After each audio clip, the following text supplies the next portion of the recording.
Uma boa tarde a todos. Que Deus, em sua infinita bondade, nos ilumine, nos envolva, nos ampare e que luz se faça no nosso lar, que luz se faça em todos os lares da terra, que luz se faça dentro de cada um de nós. Nós trouxemos hoje do livro Alerta, que é a psicografia pelo espírito de Joana de Ângeles, realizada através do Divaldo Pereira Franco, um texto que fala sobre a apatia. O que seria a apatia? É essa falta de vontade, a falta de iniciativa, né? O desinteresse pelas coisas que nos rodeiam. Então a Joana de Ângeles nos diz sobre a apatia. Se a atitude violenta, precipitada, pode levar a desastres de consequências lamentáveis, a apatia é sempre fator de desconcerto e atraso na máquina do progresso. Então, tomarmos uma atitude precipitada, violenta, impensada, no calor ali de uma emoção, é danoso da mesma maneira que deixarmos de tomar atitude sistematicamente também é danoso. Então, os dois extremos, eles não são saudáveis. Por isso é que sempre é recomendado que nós evitemos tomar decisões em momentos de muita angústia, de muita tristeza, de muito estresse, de muito nervosismo, para que não tomemos decisões ali precipitadas e impensadas, mas que ao mesmo tempo nós possamos desenvolver o exercício de tomarmos atitudes, né, de termos iniciativa, começarmos e acabarmos alguma coisa. Ele diz, quase sempre a apatia tem origem no programa kármico do espírito em prova. É decorrente de graves aflições e erros que não foram necessariamente corrigidos pelo espírito e ressumam, e têm a origem no imo da alma, como expressão deprimente e paralisante. Então essa falta de iniciativa, essa falta de vontade, ela pode ter origem em vidas anteriores que tivemos. Então nascemos com esse desafio, da luta pela iniciativa, da luta pela atitude, pelo propósito de realização daquilo que a vida nos apresenta, daquilo que Deus nos confia. O apático é alguém que perde a batalha antes de enfrentá-la. É aquele que tem medo, é aquele que se sente incapaz, é aquele que se sente sempre cansado, quando na verdade o exercício, o desafio nem começou, mas ele já tem esse receio exagerado daquilo que está por vir. Ele encontra-se, o apático, encontra-se em processo de evolução com o objetivo de vencer as injunções penosas, devendo investir grandes esforços para superá-las. No estado de debilidade de forças a que se entrega e no qual se deixa paralisar, aprisionado nas teias da intolerância, deve e pode romper todos os vínculos e reorganizar-se, iniciando o esforço a princípio mentalmente, para depois tornar em ações a programática que deve submeter, engajando-se no compromisso reabilitador. Então é interessante essa expressão quando diz que é um estado de debilidade de forças em que a pessoa ela se entrega, ela se deixa envolver. É aquilo que já foi comentado. Uma coisa é nós estarmos sobrecarregados, uma determinada fase da vida em que temos ali um acúmulo de atividades. Então, estar sobrecarregado é uma coisa. Nos sentirmos sobrecarregados é outra. Porque podemos ali termos poucas atividades ou nada que seja excessivo, que seja acumulativo, no entanto, nós nos sentimos muito cansados. Então, esse estado de cansaço pode ser um estado muito mais mental, muito mais a falta dessa auto-organização, dessa falta de objetivo, da falta de vontade, do que propriamente um cansaço que seria natural ali da vida. Um cansaço de fato, por um acúmulo de atividades. Então vejam, nós temos que nos perguntar, eu estou de fato sobrecarregado ou eu estou me sentindo sobrecarregado? Então é importante essa análise, essa diferenciação. Ele fala que esse esforço inicialmente ele é feito mentalmente, ou seja, uma mudança ali de padrão mental, né? Cultivando aos poucos objetivos, ideais, sonhos, né? Traçando ali metas para que esse objetivo, esses ideais, eles nos impulsionem, eles deem vida aos nossos dias ali. Facilmente, aquele que padece a constrição da apatia acomoda-se à situação. Vejam, aquele que se deixa levar pela apatia, ele acomoda-se à situação. E apesar de penosa, constitui uma forma de bem-estar que leva à inércia no desequilíbrio. Então, aquele que se deixa levar pela apatia, ele encontra, ele tem a ilusão de que ele tem ali um ganho, porque ele foge da vida, porque ele se esconde através ali dessa falta de vontade, ele atribui aos outros tarefas que ele deveria estar ali executando.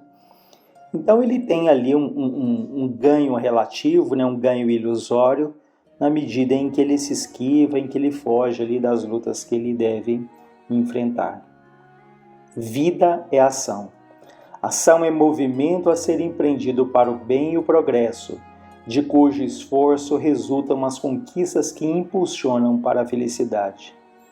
Elimina do teu vocabulário as frases pessimistas habituais. Então vejam, elimina do teu vocabulário frases pessimistas habituais, substituindo-as por equivalentes ideais. Não digas, não posso, não suporto mais, desisto. Quantas vezes essas palavras fazem parte dos nossos lábios ou da nossa mente, né? Não posso, não suporto mais, desisto. Porque isso repetido ali continuadamente, isso vai cristalizando e vai ali roubando uma energia preciosa que nós devíamos mobilizar para a ação, para a realização. Então ele diz para não usarmos essas frases, mas fazermos uma mudança de paisagem mental e corrigindo por outras frases como, por exemplo, tudo posso quando eu quero. Suporto tudo quanto é para o meu bem.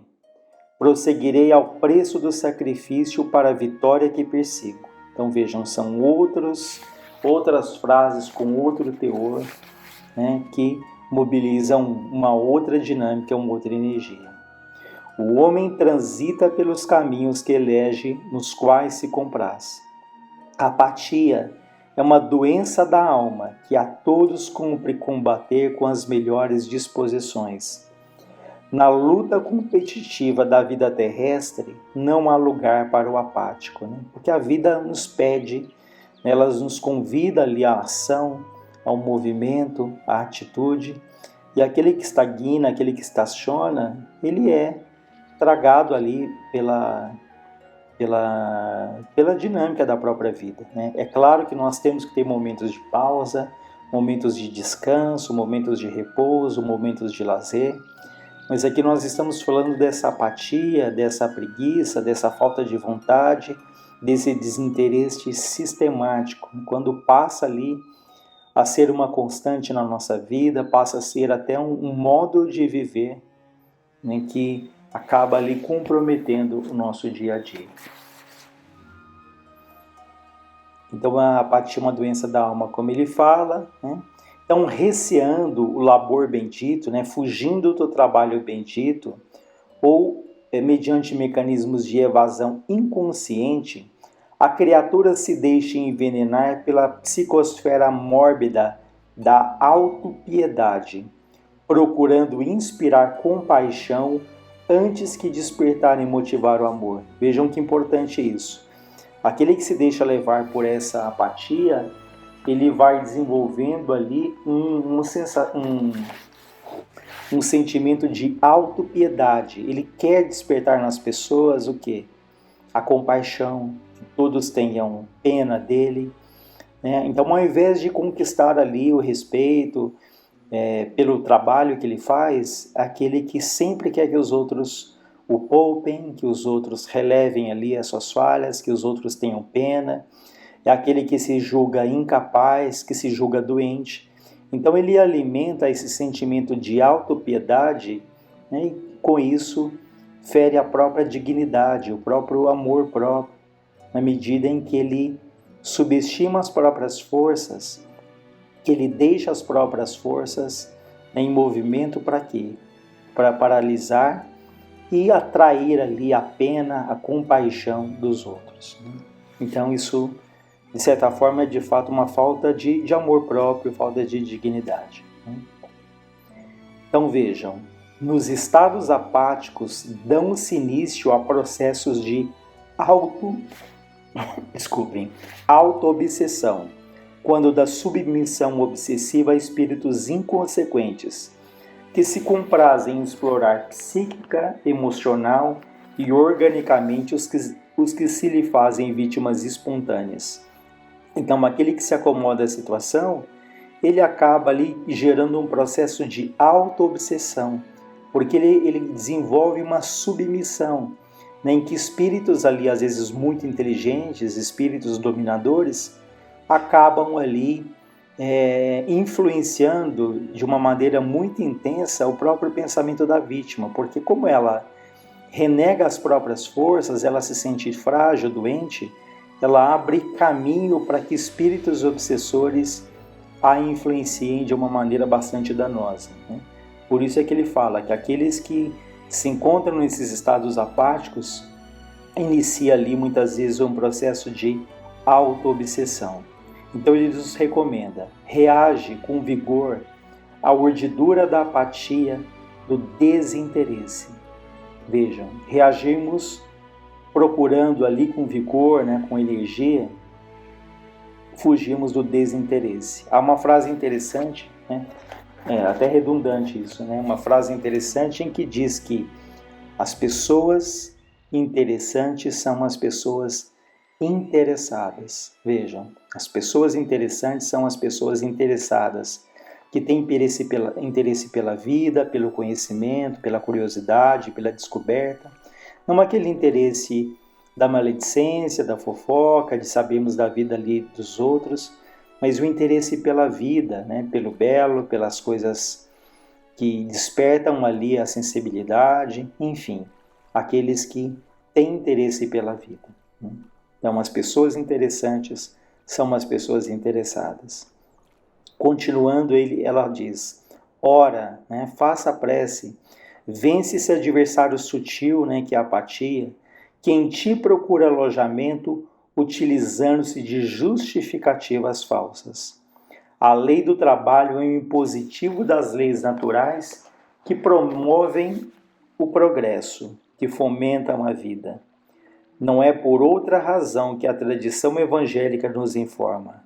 Ajuda-te e o céu te ajudará, convidando-nos à luta contra a apatia e os seus sequazes, né, e os seus companheiros ali, que se fazem conhecidos como desencanto, depressão, cansaço e equivalentes.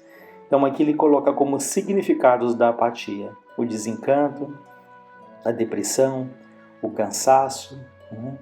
Por isso ele que nos informa, nos orienta, nos convida. Ajuda-te, né? Faça a parte que te cabe, lute, né? Porque você se ajudando, o céu te ajudará.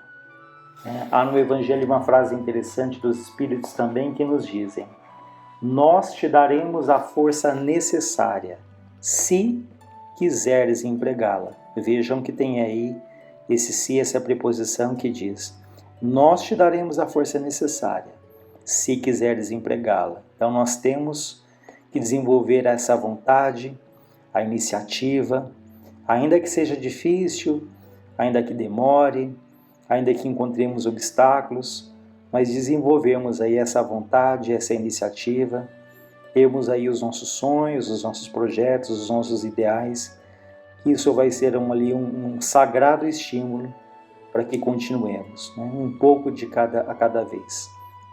Para finalizar, nós lembramos da frase que diz: é melhor fazermos um pouco a cada dia do que querermos fazermos tudo em um dia só.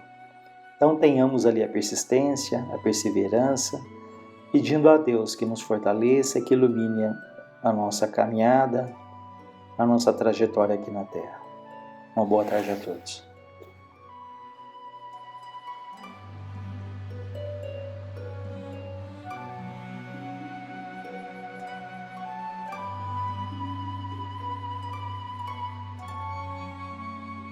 Boas tardes, boas noites. Então, hoje, do Evangelho segundo o Espiritismo, capítulo 2, Meu reino não é deste mundo. Tornou, pois, a entrar Pilatos no pretório e chamou a Jesus e disse-lhe: Tu és o rei dos judeus? Respondeu-lhe Jesus: O meu reino não é deste mundo.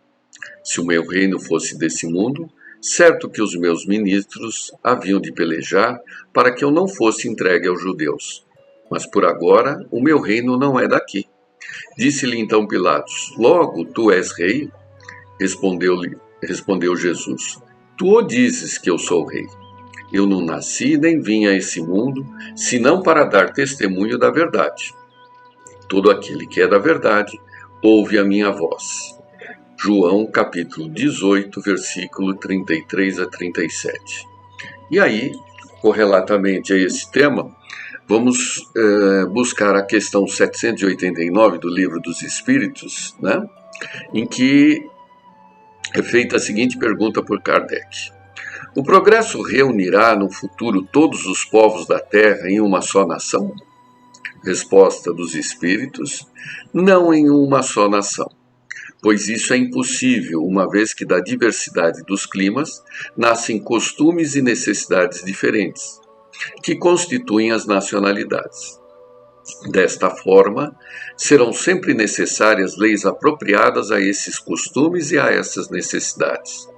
Mas a caridade não conhece latitudes e não faz distinção dos homens pela cor. Quando a lei de Deus constituir a base da lei humana por toda a parte, os povos praticarão a caridade mutuamente como os indivíduos. Então, viverão felizes e em paz, porque ninguém procurará fazer o mal ao seu vizinho, nem viver à sua custa.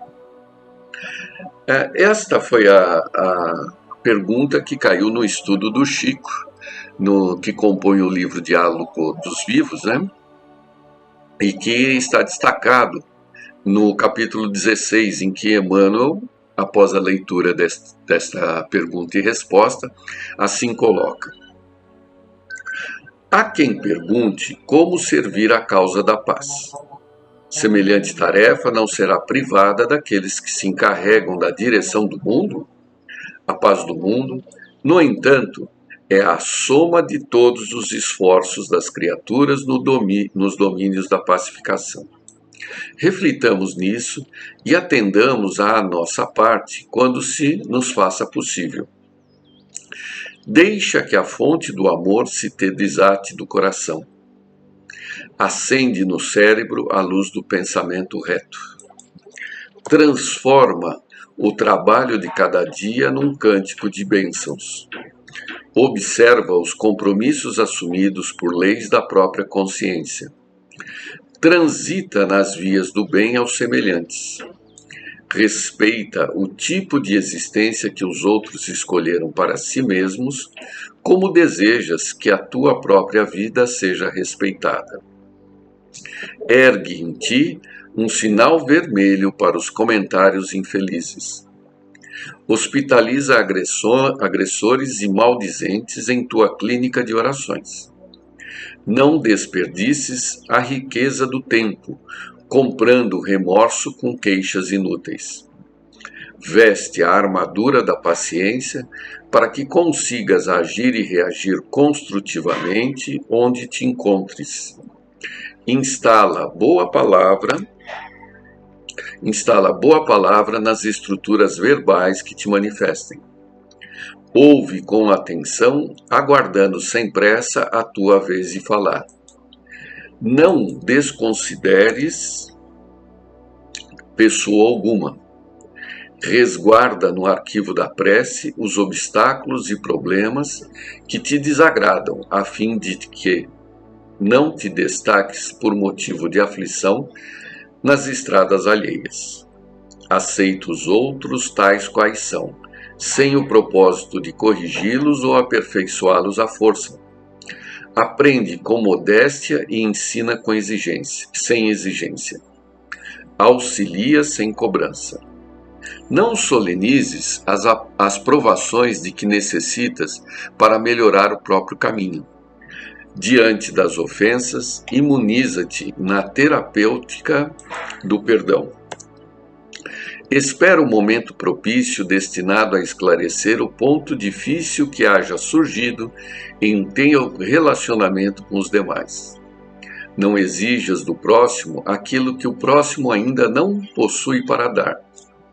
Não mentalizes o mal com inquietações imaginárias, e sim colabora na construção do melhor que deve acontecer. Serve sem dependurar algemas nos pulsos de teus irmãos. E, prosseguindo adiante, converter-ás em coluna de segurança geral. Em verdade, a divina providência não pede para que te transformes de imediato numa estrela que dissipe as sombras da perturbação, onde as sombras da perturbação estejam dominando na terra. O céu espera sejas ainda hoje, onde estiveres, um recanto vivo da paz. Então, para que implante o reino de Jesus, o reino de Deus na terra, há necessidade da paz, né? Só que, se vocês observarem nesse texto de Emmanuel, né, ele define paz a cada linha, a cada frase. Nós temos o conceito de paz como o oposto de guerra, né? A paz é o repouso, né? O repouso eterno, né? A paz é a inércia, e não é isso, né? A paz, ela é ação, ela é movimento, ela é construção. Os judeus, inclusive, usam a palavra shalom para desejar paz, para falar de paz, e para eles paz é exatamente essa ideia de ação, de uma obra terminada, de uma celebração feita, de uma solução de um problema, como Emmanuel descorreu aqui. Então, a construção da paz no mundo passa pela construção da paz em cada um de nós e está diretamente ligada nessa postura de sermos subservientes à vontade de Deus, né? Em que sentido? Mantendo sempre a calma, mantendo sempre o equilíbrio. E nesse mesmo sentido, né, Herculano Pires, nesse mesmo tema, prossegue nesse livro. A paz de cada um. Todos queremos paz e vivemos em guerra. Essa contradição milenar que caracteriza a imperfeição moral dos homens foi bem definida pelo apóstolo Paulo quando escreveu: Miserável homem sou, que não faço o bem que desejo, mas o mal que não quero. Se ele próprio, o abnegado servidor do Evangelho, que tudo deixou para seguir o Cristo e propagar a sua mensagem, sentia na carne essa contradição, quanto mais a sentirão os que, como nós, 2000 anos depois, ainda não aprendemos a soletrar a palavra básica do ensino evangélico, que por sinal se constitui de apenas 2 sílabas: amor? Há criaturas que se desesperam diante de confrontos dessa natureza. Mas devemos lembrar-nos de que a Terra é uma escola, em que as gerações se sucedem, recebendo as lições cada qual ao seu tempo. De Paulo aos nossos dias, muitos alunos completaram o curso e saíram vitoriosos da escola terrena para instituições educacionais superiores. Temos a vantagem de contar com os exemplos e as experiências dos aprendizes que nos antecederam, e a vantagem de contar atualmente com as lições que nos enviam, através da mediunidade, os ex-alunos que se elevaram, como Emmanuel, à categoria de mestres. A paz no mundo depende da paz de cada um, porque o mundo dos homens é feito pelos homens. Deus criou o mundo natural com todas as possibilidades de evolução e paz. E nos criou para também fazermos o nosso próprio mundo, o mundo de cada um e o mundo dos homens, aproveitando as nossas próprias possibilidades de evolução na conquista da paz. Se nos convertermos no recanto vivo da paz a que se refere Emmanuel, daremos ao mundo a paz de que ele necessita. Se permanecermos como focos de guerra e desajuste, o mundo estará sempre conflagrado pelas nossas contradições e as nossas injustiças. Nos seus comentários à questão 789 de O Livro dos Espíritos, Allan Kardec assinala: a humanidade progride através dos indivíduos que se melhoram pouco a pouco e se esclarecem. Quando estes se tornam numerosos, tomam a dianteira e arrastam os outros. Que queremos, pois, lutar pela paz, façamos a paz em nós mesmos, e Deus nos ajudará a estendê-la ao mundo. Creio que é desnecessário qualquer comentário posterior, a não ser a recomendação para que nós releiamos justamente as frases imperativas de Emmanuel, né? Em que ele nos leva a uma lista de atitudes que vão caracterizar um novo comportamento. Prazer em revê-los e até a próxima oportunidade.